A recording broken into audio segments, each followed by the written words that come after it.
जय जगन्नाथ सांग माने क्रिक्सी वर्ल्ड को आपनको स्वागत। आज आम देखा T20 world cup 2024 group stage रे भारतर समस्त मैच विषय। भारत तार प्रथम मैच आयरलैंड सहित 5 जून को न्यूयॉर्क स्टेडियम रे खेली। बुमराह और हार्दिक पांड्या घातक बोलिंग और रोहित शर्मा 52 रन और ऋषभ पंत 36 रन बल भारत सहजरे 8 विकेट रे एही मैच को जीति नहीं। पर द्वितीय मैच 9 जून को पारंपरिक प्रतिद्वंदी पाकिस्तान सहित न्यूयॉर्क स्टेडियम रे खेली।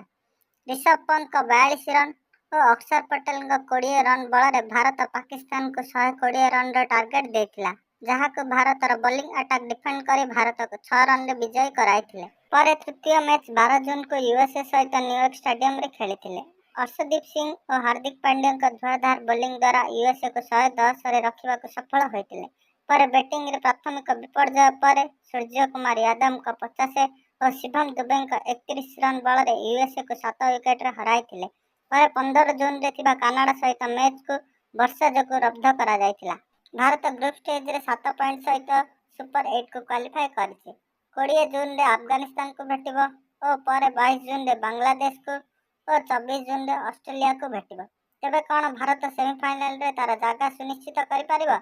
तेबे आपणक मतामत कमेंट बॉक्स रे कमेंट करंतु। वीडियोटी भल लागिले लाइक शेयर निश्चित करिवे। चैनल को सब्सक्राइब करि नथिले सब्सक्राइब करी पाखरे थिबा बेल आइकन को दबाइबे आम वीडियो रो नोटिफिकेशन सर्वप्रथमे पाइबा पाई।